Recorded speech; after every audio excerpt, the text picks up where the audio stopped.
Hello મિત્રો, કેમ છો? મજામાં? તમે પણ મજામાં હશો અને હું પણ મજામાં છું. મિત્રો, આજે તારીખ છે 18 અને વાર છે શનિવાર. તો વાગ્યા છે અત્યારે સાંજના 8 વાગ્યા મિત્રો.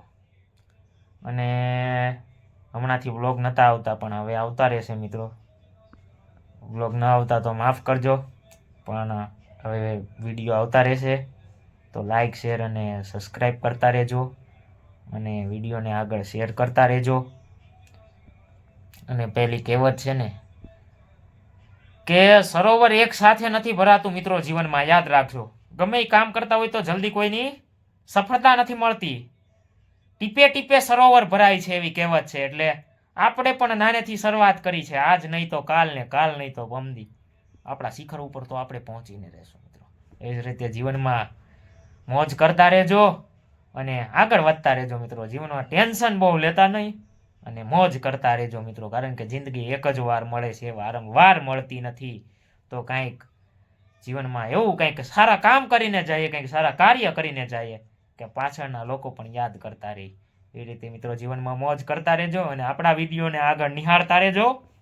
કે મિત્રો, હમણાં ઉત્તરાયણ હતી એટલે બધા ભાઈબંધો પીજી વાળા અને બહારના બધા ભાઈબંધો ઘરે ગયા હતા. પણ હવે આ શનિવાર છે અને કાલ રવિવાર, 2-3 દિવસમાં તો હવે બધા આવી જશે. એટલે આપણે ખાલી આજનો દિવસ જ ખાલી એકલા છીએ. કાલથી તો બધા મિત્રો સર્કલ આવી જવાનું છે. એટલે કાલથી આપણી ગાડી જેમ હતી એમ રેગ્યુલર થઈ જશે મિત્રો. પછી જમી કાઢવીને આજે રાત્રે જવાનું છે હનુમાન બાપાએ દર્શન કરવા. તો મારો ભાઈબંધ આવી ગયો છે તો બંને જઈએ છીએ દર્શન કરવા હનુમાન બાપાએ. આગળ વિડીયોને નિહાળતા રહેજો મિત્રો.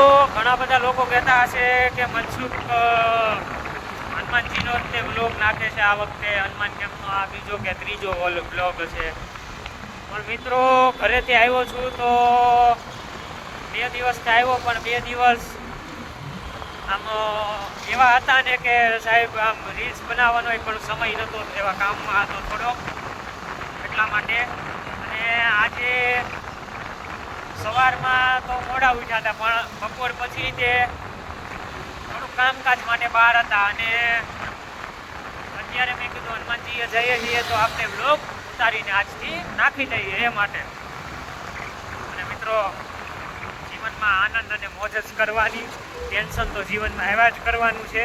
જિંદગી આજે છે અને કાલે નથી. તમે આજે જોઈ રહ્યા છો એ એક્ઝેક્ટ રિવરફ્રન્ટના કિનારે આવેલી છે પતંગ હોટેલ, જે અમદાવાદની સૌથી ઊંચામાં ઊંચી હોટલ છે પતંગ હોટેલ. અને આ જે સાંજનો નજારો की क्या बात की जाए, वो नज़ारा किसी से कम नहीं है. અને રિવરફ્રન્ટની નદીમાં, સાબરમતીની નદીમાં ક્રૂઝ ચાલી રહી છે મિત્રો, જોઈ રહ્યા મિત્રો. આ સરસ મજાની સાંજ છે અને એ સાંજની વચ્ચે એક ગીત યાદ આવે છે મને મારા સૌરાષ્ટ્ર કે છનની નહૈયામાં પોઠણતા પોઠણતા પીધો કસુંબીનો રંગ, ઓ રાજ મને લાગ્યો કસુંબીનો રંગ. સરસ મજાનું આપણું ગીત છે મિત્રો. અને આપણે નિહાળતા જઈએ છીએ અને જઈએ છીએ આગળ.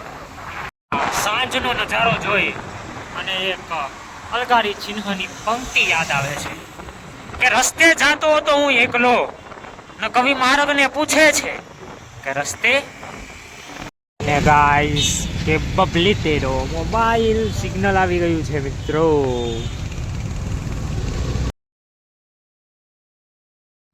તો ફાઇનલી ગાઈસ, અમે પહોંચી ગયા છીએ હનુમાનજીના મંદિરે. હનુમાન કેમ્પ તમે જોઈ રહ્યા છો. ઘણા બધા લોકોની ભીડ હતી, ઘણી બધી ભીડ હતી. અને પછી અમે દર્શન કરી લીધા. તમે જોઈ રહ્યા છો આ ફાઇનલી ગાઈસ, દર્શન કરી લીધા છે દાદાના અને હવે જઈ રહ્યા છીએ અમે ચા પીવા જવાનું ને ભાઈ. હવે જઈ રહ્યા છીએ ચા પીવા. તો હવે આ પુલ ઉપરથી જતા હતા અને પતંગ હોટલ આવી તો અમને વિચાર આવ્યો કે આનો નામ પતંગ હોટલ કેમ છે. મિત્રો ખબર હોય તો આપણા વિડીયોમાં કોમેન્ટ કરજો કે આનું નામ પતંગ હોટલ કેમ રાખ્યું.